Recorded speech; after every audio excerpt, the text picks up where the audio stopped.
Alia datang diam-diam ke Hotel Grand Celesta dengan nama samaran. Ia langsung melihat pelayanan hotel yang buruk dan staf yang tampak tertekan. Alia bertemu Ibu Siti yang membantunya saat kopernya rusak. Dari percakapan singkat, Alia mulai curiga. Ada yang tidak beres. Alia menyelidiki lebih dalam, mendengar keluhan staf secara dayam-dayum, dan mendapati bukti-bukti penipuan. Puncak konflik terjadi saat Alia dipergoki oleh Pak Damar di ruang administrasi hotel. Ketegangan memuncak arai ate Rupo Joko. Namun Ibu Siti datang menolong, membawa Alia kabur. Disinilah Ibu Siti mulai membuka sedikit rahasia yang membuat Alia terkejut. Alia memutuskan muncul di hadapan semua staf, mengungkap identitasnya sebagai pemilik sehotel. Pak Damar mencoba membela diri, tetapi Alia sudah punya semua bukti. Dengan bantuan Ibu Siti, Alia membongkar skandal manajer dan berjanji akan mengembalikan kejayaan Grand Celesta, dimulai dengan memberdayakan staf yang setia. Hujan baru saja reda ketika sebuah taksi berhenti tepat di depan pintu putar Hotel Grand Celesta. Dari dalam, seorang wanita muda melangkah turun sambil merapikan syal abu-abu di lehernya. Wajahnya tampak lelah, tapi sorot matanya memancarkan tekad yang tak bisa diabaikan. Alia berdiri sejenak di depan lobi. Matanya menatap bangunan yang dulu jadi kebanggaan ibunya. Dulu, setiap jendela hotel ini bersih berkilau. Lampu-lampunya terang benderang menyorot malam, seolah memberitahu semua orang, disinilah mimpi-mimpi besar bisa lahir.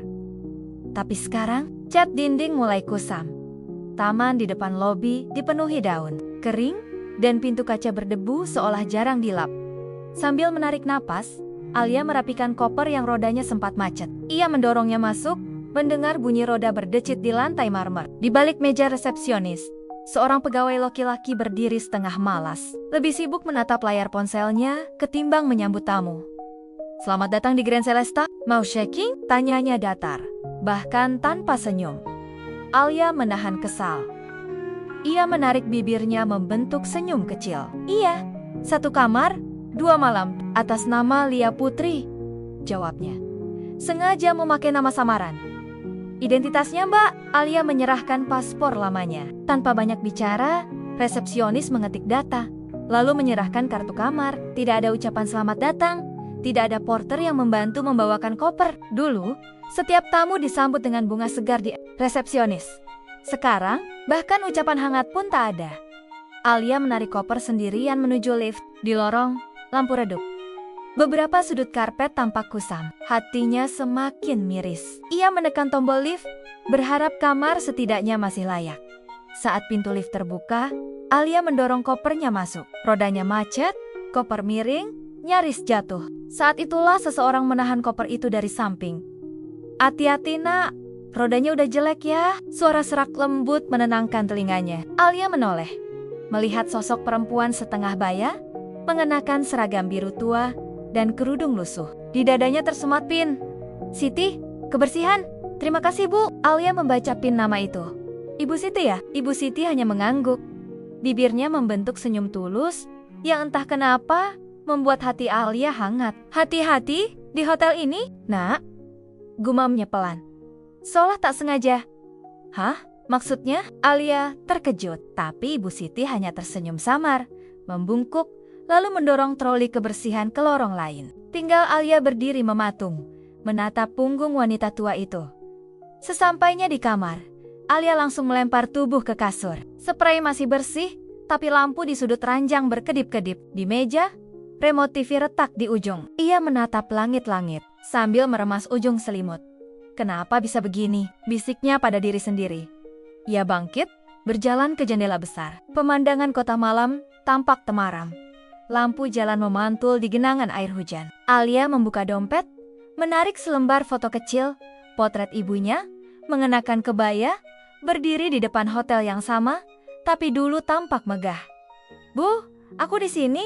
Sesuai janji aku. Aku bakal becelan semua ini," bisiknya sambil menahan air mata. Beberapa jam kemudian, Alia memutuskan turun lagi. Ia ingin melihat suasana kafe hotel yang dulu selalu ramai. Tapi begitu tiba di kafe yang terletak di samping lobi, suasana sepi. Hanya ada 2 tamu, duduk di pojok sambil menunduk ke ponsel masing-masing. Musik pelan terdengar, tapi nada piano yang dulu menenangkan Sekarang terdengar sumbang karena speaker berdesis di sudut. Pelayan tampak mondar-mondir dengan wajah masam. Alia memesan segelas teh hangat, lalu duduk di kursi paling pinggir. Matanya tajam mengamati. Dari balik pilar, ia melihat seorang staf dapur ditegur keras oleh seseorang bersetelan jas hitam, manajer hotel, Pak Damar. Wajahnya dingin, suaranya terdengar sampai ke tempat Alia duduk. Kamu pikir saya bayar kamu buat apa? Telat kirim orderan 5 menit aja? Udah bikin hotel rugi? Kalau nggak bisa kerja, keluar sekarang juga. Staf itu hanya menunduk, menahan kata. Alia meremas gagang cangkirnya. Pikirannya mendadak penuh rencana. Ia tahu, ini baru permukaan. Ia harus menggali lebih dalam. Teh di cangkirnya sudah dingin saat Alia kembali ke kamar. Malam itu, ia duduk di depan meja, menyalakan laptop, mencatat satu persatu kejanggalan. Suara hujan gerimis di luar membuat kamar makin sunyi. Alia membuka folder rahasia berisi email-email lama ibunya. Beberapa nama muncul. Salah satunya, Siti, kebersihan. Mata Alia membulat. Ibu Siti? Kenapa nama itu ada di catatan ibunya? Ia menatap layar sambil menggigit bibir. Tangannya mengepal di atas meja. Aku janji, Bu. Aku akan bongkar semua ini. Grand Celesta akan kembali jadi milik kita. Apapun caranya. Pagi datang dengan sinar matahari yang malu-malu menembus jendela kamar Alia. Ia terbangun dengan kepala masih penuh rencana. Kopi instan di cangkirnya sudah dingin sejak semalam. Tapi matanya tetap menatap layar laptop yang menampilkan daftar. Nama staf lama Siti. Nama itu lagi-lagi terngiang. Kenapa ibunya dulu menuliskan nama seorang staf kebersihan di catatan pribadi? Pagi ini, Alia memutuskan untuk mencari jawabannya. Setelah mandi singkat, Alia turun ke lobi. Ia sengaja memilih duduk di sofa dekat pilar, pura-pura membuka buku, padahal matanya tajam mengamati. Pak Damar, manajer hotel, lewat di depannya dengan dada membusung, membentak resepsionis yang tampak menahan kantuk. Alia mencatat semua detail kecil di ponselnya. Sesaat kemudian, dari lift muncul Ibu Siti dengan troli kebersihan. Gerak-geriknya pelan, langkahnya tertatih, tapi senyum di wajahnya tak pernah hilang, meski orang-orang di sekitarnya seolah tak melihat. Alia segera bangkit, pura-pura menabrak troli Ibu Siti. Beberapa botol pembersih jatuh ke lantai. Astaga, maaf Bu, saya nggak sengaja. Alia berjongkok membantu memungut botol. Nggak apa-apa, Nak, hati-hati ya. Ibu Siti menatap Alia lebih lama dari biasanya. Ada sorot ragu, seolah ingin bicara, tapi takut. Ibu Siti, boleh saya bantu Ibu? Sebentar, saya bosan di kamar.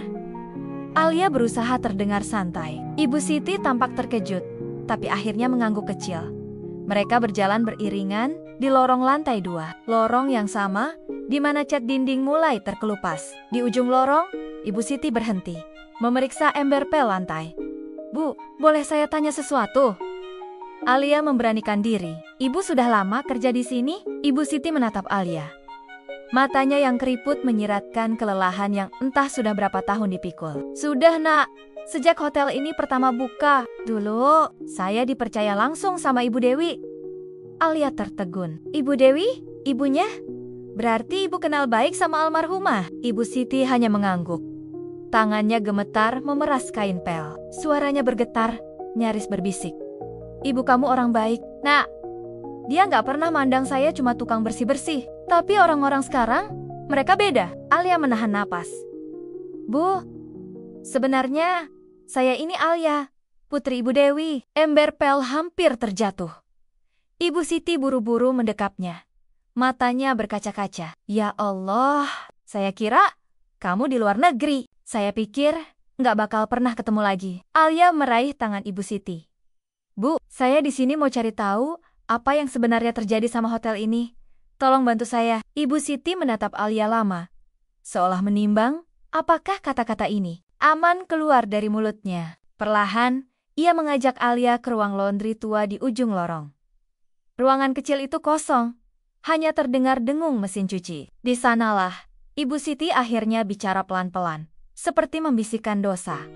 Sejak Ibu Dewi meninggal, Pak Damar yang megang semua. Dulu dia cuma supervisor, tapi entah gimana, dia bisa pegang kendali. Banyak pegawai lama dipecat, tamu-tamu sering komplain, tapi dia manipulasi laporan ke kantor pusat. Kamu lihat sendiri kan, sekarang hotelnya kayak apa? Alia menelan ludah. kenapa nggak ada yang berani lapor? Ibu Siti menunduk. Karena orang dalam juga udah dibeli. Saya cuma tukang kebersihan, Nak. Tapi saya simpan bukti. Saya takut.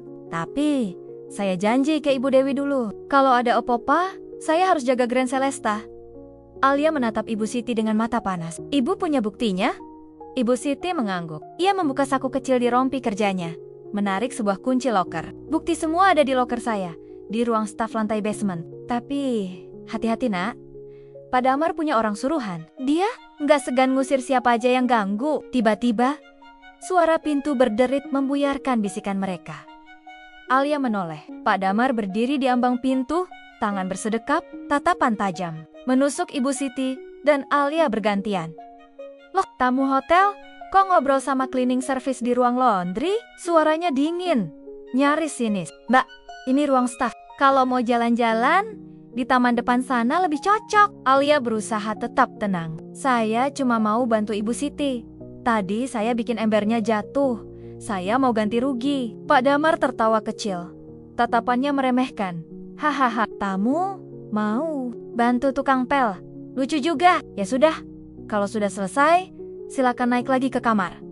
Ibu Siti, kamu ikut saya. Banyak lantai yang masih kotor kan? Ibu Siti menunduk, menahan getar di bibirnya. Alia menggenggam kunci loker erat-erat di saku. Celana, pura-pura tak terjadi apa-apa. Pak Damar menatapnya tajam sebelum berbalik. Hati-hati, Mbak Lia, hotel ini banyak kejutan. Langkahnya bergema di lorong sepi. Ibu Siti sempat menatap Alia dengan tatapan khawatir.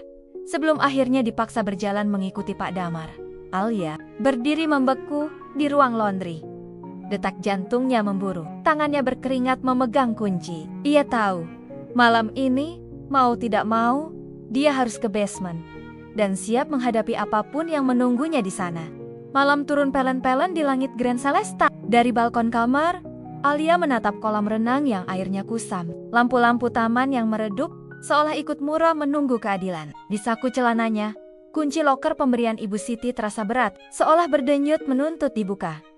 Alia menarik napas panjang, lalu menutup pintu kamar pelan-pelan. Ia memilih menaiki tangga darurat ke basement. Setiap langkah menuruni anak tangga, membuat keringat dingin merayap di lehernya. Matanya menatap sekeliling, memastikan tak ada yang mengikuti. Basement hotel gelap, bau apok bercampur aroma deterjen. Deretan loker pegawai berbaris kusam di sudut ruangan. Alia mengendap mendekat, membaca satu persatu nama di pintu besi berkarat. Siti.